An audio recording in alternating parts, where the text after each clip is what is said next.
इस प्रकार से परस्पर में एक दूसरे को धारण किया करते हैं। वे विकार वालों में आधार और आधेय के भाव से वे सब विकार होते हैं। इस अव्यक्त को ही क्षेत्र कहा जाता है और ब्रह्मा क्षेत्रज्ञ कहा जाया करता है।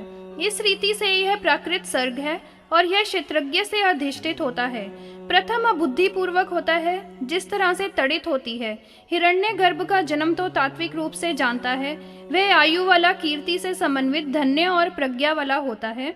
इसमें लेश मात्र भी संशय नहीं है। श्री सूत जी ने कहा, व्यक्त के आत्मा में अवस्थित होने पर और विकार के प्रति सहज हो जाने पर उस समय में प्रधान और पुरुष सहकर्मता के साथ अवस्थित हुआ करते हैं। तमोगुण और सत्वगुण ये दोनों समता से व्यवस्थित हुआ करते हैं। उसके साथ ये उद्रिक्त नहीं होते हैं और परस्पर से उसके अनुगामी रहा करते हैं।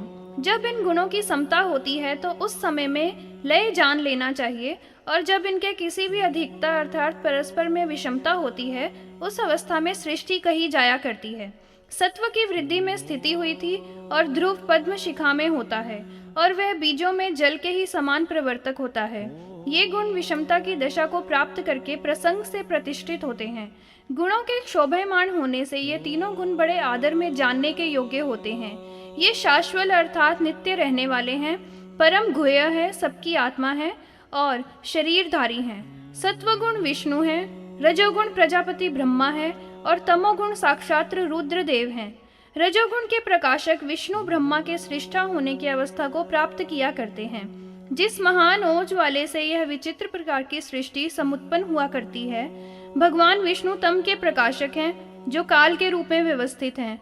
जब सत्व के प्रकाशक विष्णु होते हैं तो स्थिति की दशा में व्यवस्थित होते हैं। यही तीनों लोक हैं और यही तीनों गुण हैं। यही तीन वेद हैं और यही तीन अग्नियां हैं। ये निश्चित रूप से आपस में अन्वय वाले हैं, अर्थात एक दूसरे के अन्वित हैं और परस्पर में एक दूसरे के अनुव्रत रहा करते हैं। ये परस्पर में बरतते हैं और परस्पर में प्रेरणा किया करते हैं। ये परस्पर में जोड़ा होकर रहा करते हैं और ये परस्पर में एक दूसरे के उपजीवी होते हैं। इनका एक भी क्षण परस्पर में वियोग नहीं होता है और परस्पर में एक दूसरे का त्याग नहीं किया करते हैं। अदृष्टा उस सद और असत के स्वरूप वाले अधिष्ठित प्रधान के गुणों की विषमता से सर्ग काल में प्रवृत्त होता है। ब्रह्मा एक साथ बुद्धित्व के मिथुन को प्राप्त हुआ था। इस कारण से यह क्षेत्रज्ञ तमोव्यक्त ब्रह्मा की संज्ञा वाला हुआ था। कार्य और करण की संसिद्धि वाला आगे ब्रह्मा हुआ था। यह धीमान तेज से अनुपम था और अव्यक्त संप्रकाशक था। वह प्रथम ही शरीर था जो कि धारणतव से व्यवस्थित था।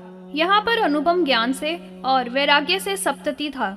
इसके अव्यक्तता के लिए उस मन से वह जो भी इच्छा करता था वही करता था, क्योंकि उसने तीनों गुण वश में किए हुए थे और भाव से वे एक दूसरे की अपेक्षा करने वाले थे। चतुर्मुख ब्रह्मत्व को प्राप्त किया था और अंत करने वाले पुरुष हुए। इस प्रकार से स्वयंभू की ही ये तीन अवस्थाएं थीं। ब्रह्मत्व की दशा में सब रजोगुण है और काल की अवस्था में रजोगुण और तमोगुण होता है। जब पुरुष की दशा में यह होते हैं तो तत्व गुण के युक्त होते हैं। इस प्रकार से स्वयंभू में गुणों की वृत्ति होती है। जब ब्रह्मा जी दशा में यह रहते हैं तो यह लोकों का सृजन किया करते हैं। जब काल का स्वरूप धारण किया करते हैं तो उन सभी लोकों का संक्षय करते हैं। जब केवल पुरुष की दिशा में होते हैं तो यह उदासीन रहते हैं। ऐसे स्वयंभू की ही ये तीन भिन्न भिन्न अवस्थाएं हुआ करती हैं। ब्रह्मा कमल के दलों के समान नेत्रों वाले होते हैं और काल का जब उनका स्वरूप होता है तो अंजन के समान कृष्ण वर्ण होता है। जब उदासीन पुरुष के रूप में होते हैं तो यह परमात्मा के स्वरूप से पुंडरीकाक्ष होते हैं। एक प्रकार से, दो प्रकार से, तीन प्रकार से, फिर बहुत प्रकार से योगीश्वर प्रभु अनेक शरीरों को बनाया करते हैं और बदलते रहा करते हैं। अनेक क्रिया, आकार और स्वरूप का आश्रय ग्रहण किया करते हैं और यह सब अपनी ही लीला से करते रहा करते हैं।